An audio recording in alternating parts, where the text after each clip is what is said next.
E agora, para tudo, presta atenção, uma das notícias mais comentadas aí nos últimos dias é de uma atriz famosa, ela até participou da novela Chiquititas, e essa atriz, ela foi abandonada grávida pelo pai do bebê, tá? Pois é, e sem esse apoio, a Renata Del Bianco pediu ajuda nas redes sociais, sabe para quê? Para montar o enxoval do filho, do Arthur. A atriz, grávida de 7 meses do segundo herdeiro, abriu uma vaquinha online para receber doações. Ela contou nas redes sociais que o pai, simplesmente, meu amigo, minha amiga, o pai sumiu. E disse que se ela estivesse incomodada com a situação, que fosse procurar a justiça. Mas o que ela fez? Ela já fez isso, ela já procurou a justiça e desabafou. Estou há 6 meses aguardando a justiça e se eu esperar mais, o bebê nasce. E sigo sozinha, arcando com tudo. Gente, essa é a realidade de muitas mulheres que sofrem com o abandono nesse momento da vida em que nós estamos tão fragilizadas, né? E pior, dificilmente essa situação se reverte depois que a criança nasce. E aí cresce sem pai, né? Uma figura fundamental para a formação do nosso caráter, que a gente sabe disso. E esse vai ser o nosso assunto de agora. Participa com a gente aqui, ó, com a sua opinião, sua sugestão, a sua experiência. Já passou por isso também? Manda para a gente aqui no nosso WhatsApp. Aqui no nosso estúdio nós recebemos Sátina Pimenta, psicóloga. Obrigada, Sátina, pela sua participação. Boa tarde para todo mundo. Boa tarde. Também recebemos aqui a Stephanie Gouveia, que é advogada. Obrigada, Stephanie. Seja bem-vinda, viu? Boa tarde. E também a Milene. Milene, mulher, mãe. Primeiro de tudo, ela já passou por uma situação também na vida dela, daqui a pouquinho você vai contar, mas como mulher e como mãe, um caso como esse, o que isso provoca em você? Revolta, né? Primeiro de tudo, revolta. A gente se sente desamparada por alguém que deveria estar do nosso lado, porque uma gravidez já não é fácil, com alguém do seu lado. Agora imagine sozinha. Fica difícil, né? Muito difícil. Mas para a gente entender o que diz a lei, antes de tudo, doutora. Então, na gravidez, a gente tem a lei de alimentos gravídicos.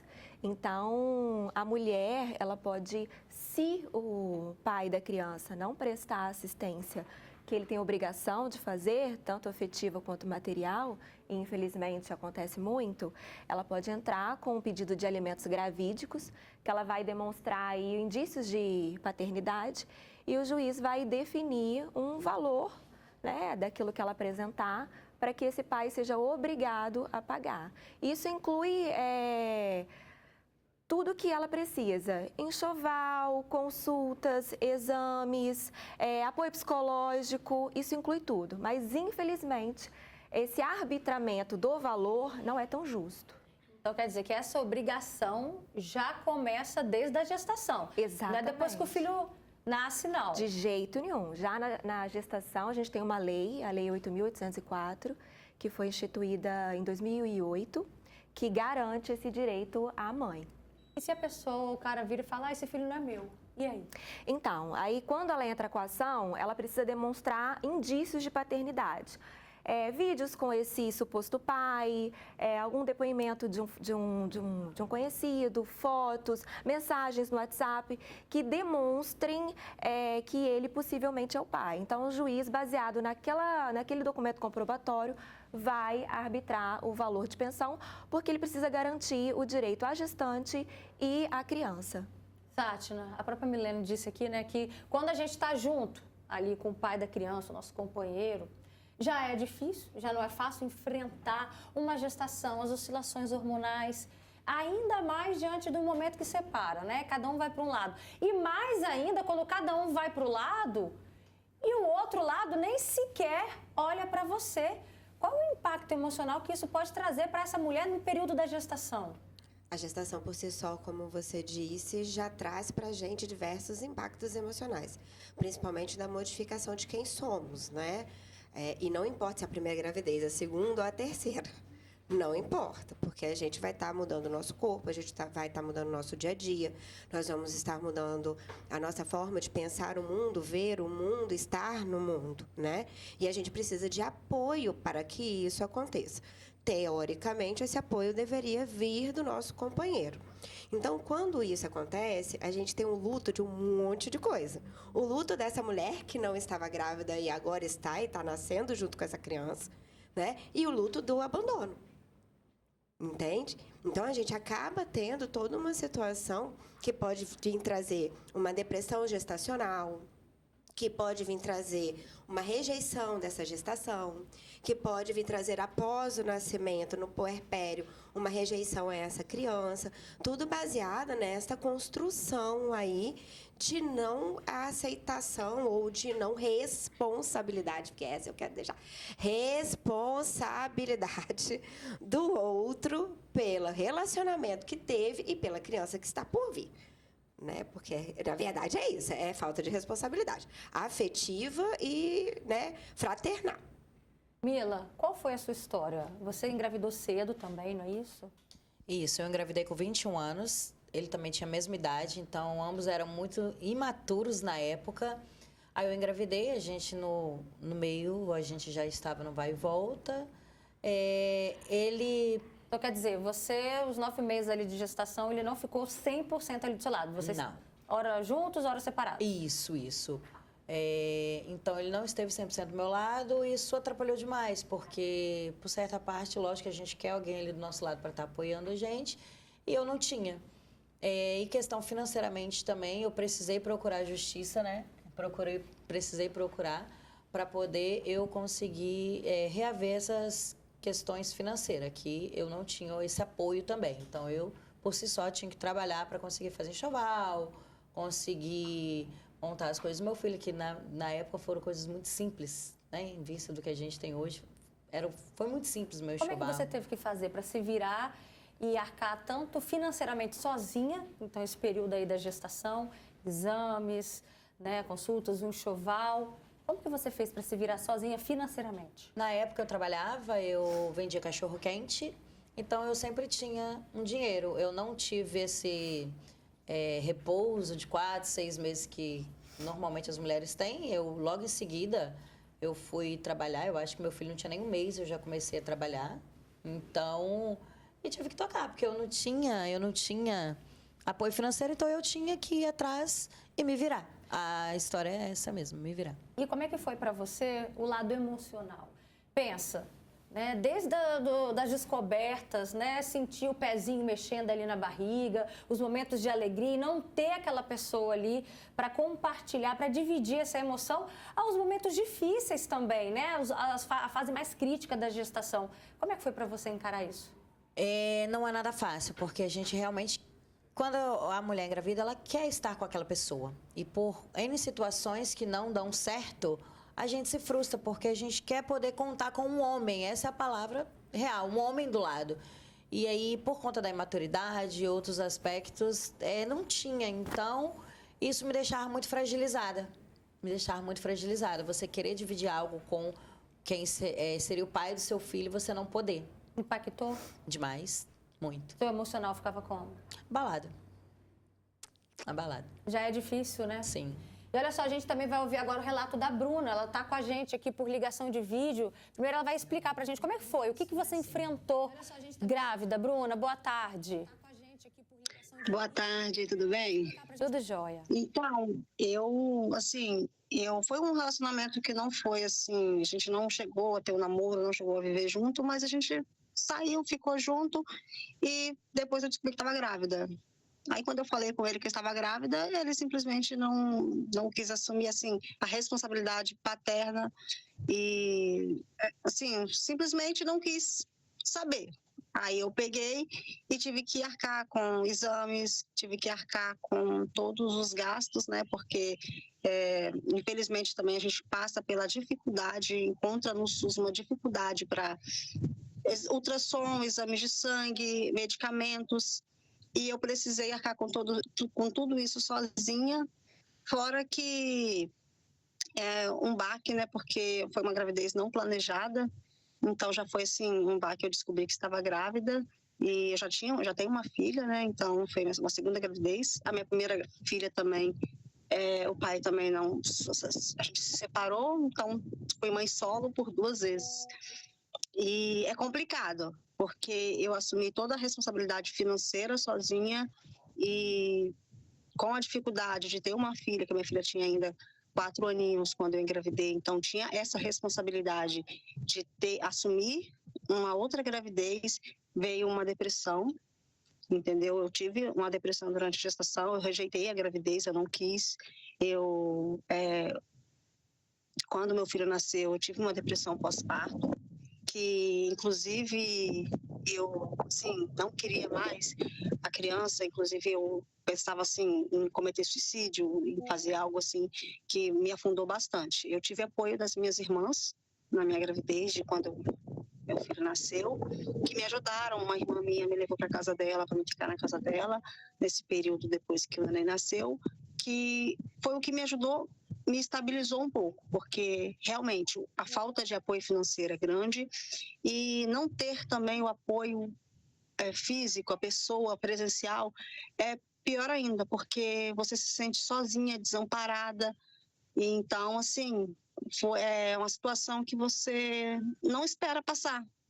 Porque, como as meninas falaram, então, assim, nosso hormônio muda, a gente fica mais sensível durante a gravidez. Então, quando a gente está passando por tudo aquilo, vem aquele turbilhão de coisas, a gente só pensa em que seria mais fácil se tivesse alguém do seu lado. Nossa, que relato forte, Bruna. Deixa eu aproveitar o seu depoimento e ver aqui com a Sátina, que ela falou de depressão, Sátina. Encarar, né, toda essa ausência no apoio financeiro, no apoio emocional. Então, isso aumenta as chances dessa mulher, dessa gestante, desenvolver a depressão? Sim, aumenta sim. E aí a gente tem que lembrar também da lógica da responsabilidade, porque se a gente não divide a responsabilidade com alguém, a gente tem o dobro de responsabilidade.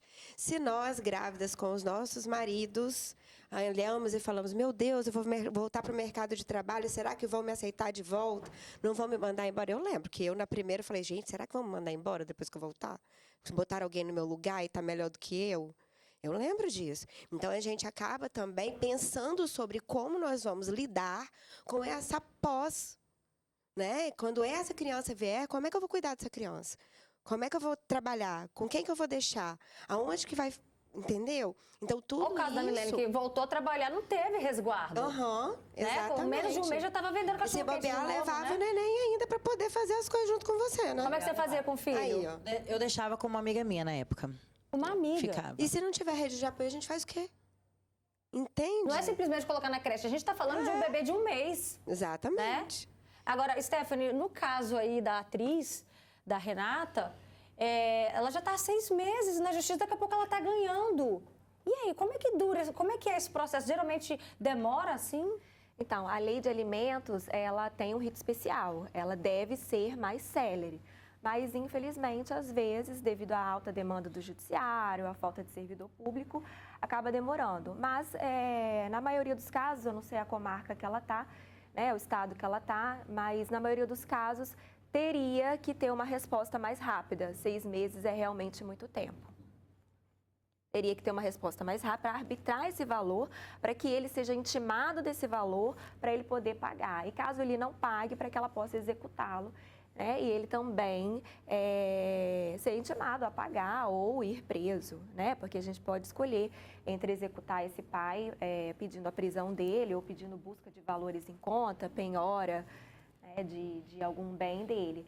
Mas, infelizmente, às vezes, devido à demanda mesmo do judiciário, acaba demorando e essa mãe até ganha o filho. Olha só o comentário que chegou pra gente. Inclusive, convido você a participar com a gente pelo nosso WhatsApp, tá? A gente já vai colocar o número aqui na tela. Você que já passou por essa situação ou conhece alguém, manda pra gente o relato. Escuta só, tem uma pessoa que diz, boa tarde, Roberta.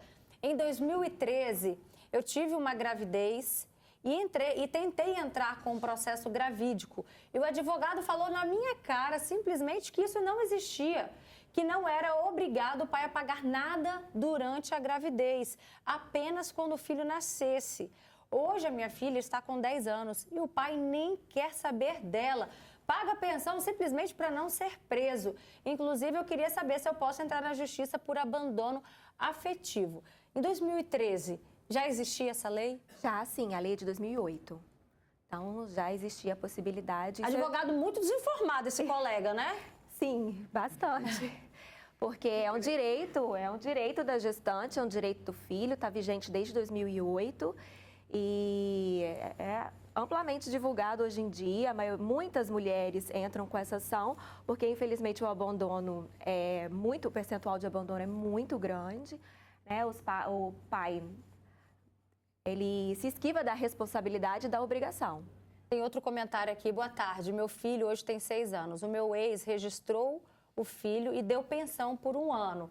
Depois sumiu, nunca veio ver o filho. Ele não aceita dar nada para o filho. Tive depressão, né, pós-parto e por passar também a gravidez sozinha. A gente vê, Sátina, mais relatos. Gente, isso é mais comum do que a gente imagina, né? A quantidade de mulheres, a Bruna, a Renata. A gente tem um caso aqui da Milene, que daqui a pouquinho ela vai contar também como que isso mudou, que hoje ela tem uma boa relação, né, com o pai do filho.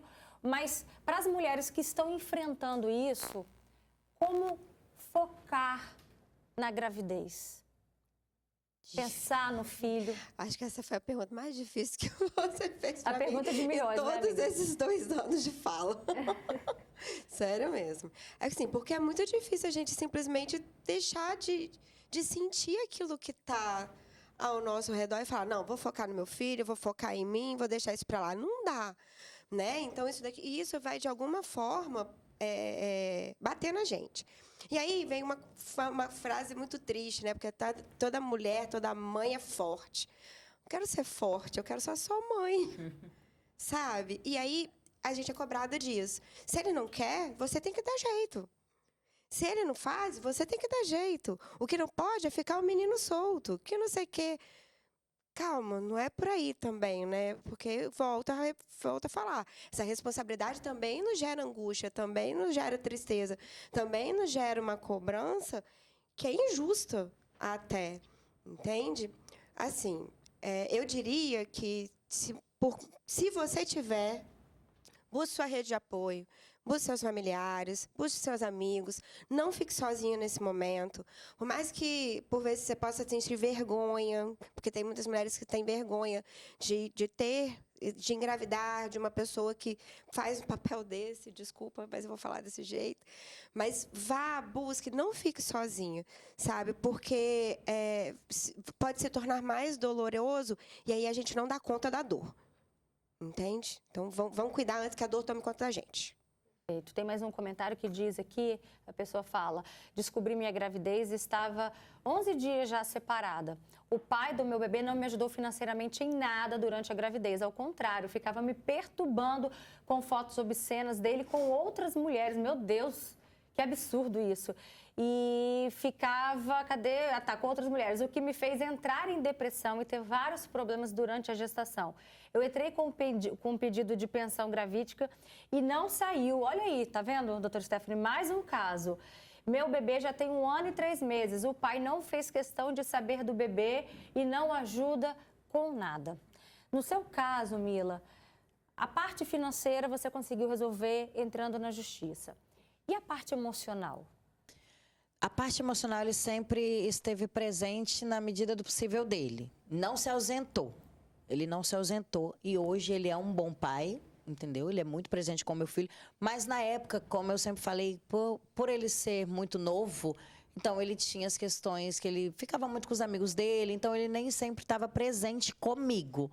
Mas aí depois eu entrei na justiça, me acertei, né? Eu consegui reaver minha pensão. A pensão do meu filho até hoje, ela é judicialmente, que meu filho hoje ele tem 16 anos, a pensão é judicialmente, mas a presença dele, questão comigo, na gravidez, não foi 100% como a gente gostaria que tivesse sido, né? Desde aquele momento, né, que a gente fala, mexeu, põe a mão aqui, aí você vai olhar para o lado, cadê o pai? Não tá. Mas o que você acredita que tenha sido crucial para essa mudança de comportamento, que ele hoje tem um bom relacionamento com o filho, ele é um pai presente? Eu acredito que é maturidade, né? Eu acredito que o tempo vai passando, ele também foi se tornando presente, né, com o filho dele. Eu também não sou aquela que eu aceito as coisas, então comigo as coisas são um pouquinho mais firmes, ele sabe muito bem disso. Então ele não tinha muita escolha, o menino passava mal, eu levava literalmente na casa dele e falava, toma que o filho é seu. E eu dava responsabilidades, eu não sou aquela que eu pego a responsabilidade toda para mim, não. Então, eu acho que falta um pouco das mulheres criam os filhos muito para elas. Eu não. Eu realmente criei um filho, falei, ele é seu. Esse então... final de semana é com você e é com você. Não tem essa eu história abri de a que não vai pegar. porta e levava e toma. E era assim mesmo que funcionava. Eu também não Tá certa nessa não né? criava paranoia na minha cabeça, não. Tá certa, mas ela responde melhor do que eu, que não tem punição para ele não querer pegar. Se Não ele não tem. aparece, por exemplo, eu faço o que na justiça? A gente pode pedir uma multa por descumprimento de convivência, né? Um abandono material. Além da indenização, que tanto a mãe quanto o filho, quando atingir a maioridade, pode pedir, a gente pode também fazer um pedido de multa pelo descumprimento daquela convivência. Existe muito. O juiz arbitra, intima ele e alguns pais comparecem, outros não. Deixa eu voltar a falar com a Bruna, que ela está participando com a gente por ligação de vídeo, para a gente ver qual foi o momento mais difícil de toda essa trajetória para você, diante desse abandono, tanto durante a gestação quanto na criação também dos seus filhos, Bruna. Então, eu sou mãe atípica também. Então, foi quando eu recebi o diagnóstico do meu filho, que eu passei para o pai, entendeu? E o pai simplesmente falou assim, você está criando coisa da sua cabeça, eu não quero saber, se vira, entendeu? Então, foi, assim, o momento mais crucial foi onde eu me vi sozinha, porque quando você se dispara, a mãe atípica, quando você descobre uma deficiência no teu filho, você não tem ninguém, porque as pessoas não entendem. Então, nesse momento, quando eu fui pedir apoio para o pai, porque era a única pessoa que eu, assim, que tem o mesmo amor que eu deveria ter no caso, né? Ele não me apoiou e eu me vi sozinha. Então, acho que foi um momento, assim, que eu me desequilibrei. Eu lembro que, na época, a minha depressão voltou, eu tentei suicídio, eu quis acabar com tudo. E, inclusive, precisei de ajuda psicológica, ajuda psiquiátrica. Hoje O que te faço fortaleceu, Bruna, para medicamento. você dar a volta por cima? Foi assim, eu tive, né, alguns atendimentos que estou tendo até hoje com psicólogo e com assistente social de saúde mental do posto de saúde, que inclusive é bem difícil de conseguir, mas foi o que ela falou para mim, Bruna, os seus filhos precisam de você. Se você partir, eles não têm ninguém. Se você morrer, com quem eles vão ficar? E foi assim, aquilo foi um tapa para mim, porque eu estava triste por meus filhos não ter apoio, mas eles tinham a mim. E se eu morresse, o que iria acontecer? Então foi aquilo que me fortaleceu para eu falar assim, não, os meus filhos precisam de mim. A partir de hoje, eles só têm a mim. Então, a partir daquele momento, eu falei assim, ele só tem a mim e vai ser eu e pronto. Então, se eu preciso de dinheiro, se eu preciso de qualquer coisa, eu dou um jeito, eu faço um bolo, vou vender, eu tenho um curso de cabeleireira, então eu divulgo nas redes sociais para atender meus clientes. Então, eu vou fazendo. E a maioria das vezes, as minhas clientes me conhecem e falam assim, Bruna, você pode fazer meu cabelo? Eu falo, posso, mas posso levar as crianças, que eu não tenho onde deixar? E as pessoas falam, não, tudo bem, pode vir. E eu sempre tenho que levar eles, as pessoas Bruna, já assim, olha só, sim. O nosso tempo acabou, mas você vai prometer para mim uma coisa? Eu quero muito te receber aqui no estúdio, que você tem uma história maravilhosa. Eu quero te dar um abraço pessoalmente, porque você é muito, embora a gente não goste dessa palavra, né, porque a gente acaba rotulando, mas você é muito guerreira. E você merece esse reconhecimento, mesmo que você não tenha tido isso na gestação, daquela pessoa que você esperava. Mas eu imagino a alegria que é quando você chega em casa e recebe um abraço dos seus filhos. Parabéns pela sua história, pela sua superação e por ter dado a volta por cima, viu? Ó, um beijo especial no seu coração, viu? Obrigada. Até mais.